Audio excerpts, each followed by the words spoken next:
last session here, and I'm Luis Graça. You already know me. And when I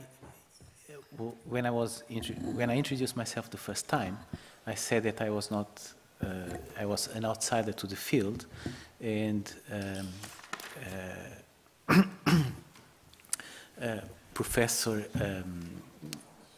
Arala Chaves was very kind to correct me and remind me that as a scientist, and being this about art and science, I am in fact an expert in the field and not an outsider to the field. So I would like first to say that unfortunately two of the members of this panel cannot come. Veronica Metelo, that is someone involved in designing some artistic residencies in art and science here in Portugal, together with Ana Noronha from Ciência Viva, that is an institution to promote public awareness of science. She is ill and she cannot come, and Professor António Coutinho from the Instituto Gulbenkian of Science also cannot be here today. So the people that will be at the table during this session are Marta de Menezes, the artist, Ana Noronha from Ciência Viva, and myself. So I will start by asking Ana de Noronha to introduce a little bit herself and what Ciência Viva has been doing and is planning to do in this field of art and biology and art and science. So, hello. Well, thank you for this invitation.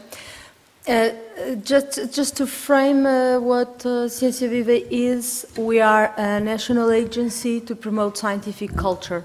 We have associates which are institutional associates, which are funding institutions and research institutions. Like, for example, IBMC, the host of this meeting, is one of our members. So our activity is to promote science education in schools, practical work, to link together the world of scientific education and schools and researchers. So we are used to work across cultures because, after all, there's a little bit difference in cultures in the schools and in the research world. We also have science centers. We are opening today our number 15. So we have science centers, which are venues where we organize events. We and their organizations, because they are autonomous organizations, although they work in network. So the Ciência Viva science centers.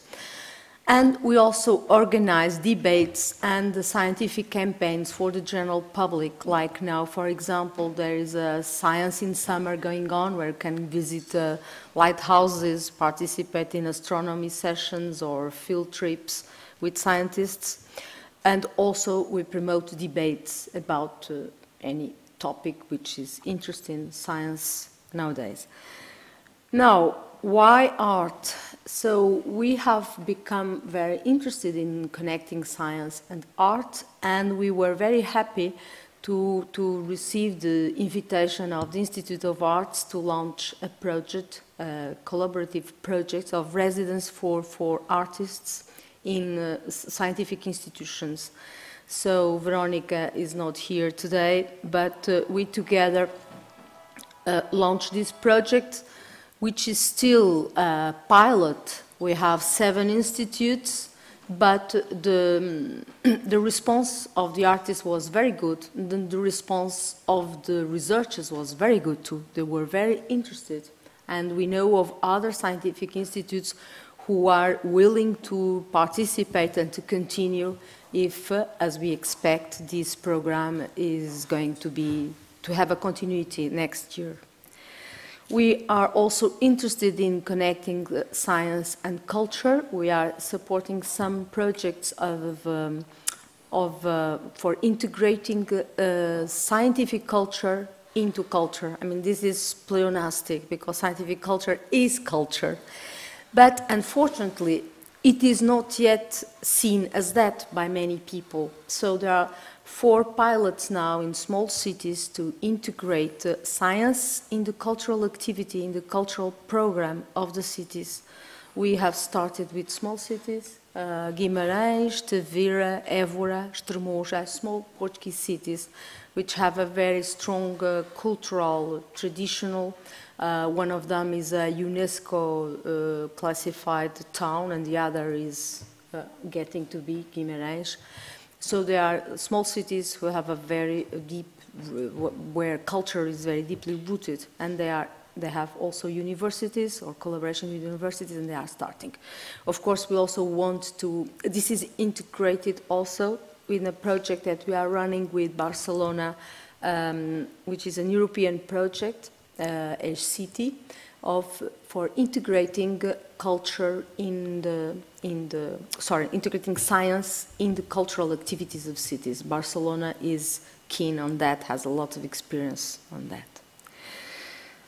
So, why art?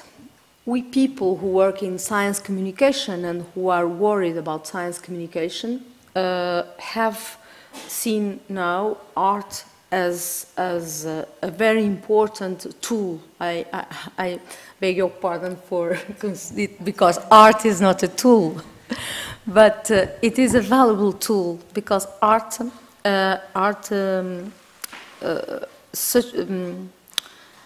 involves emotions, creating emotions of the people. And new trends in science communication also involve creating emotions in people. Nowadays, when you enter into a scientific center, into science center, a science exhibition, there is always the preoccupation of creating emotion, not just panels, not just interactivity, but two-way direct communication with the people, and also creating emotions in the public to transmit ideas, to foster debate about limits of science, the ethical problems, and of course about information, about sending messages.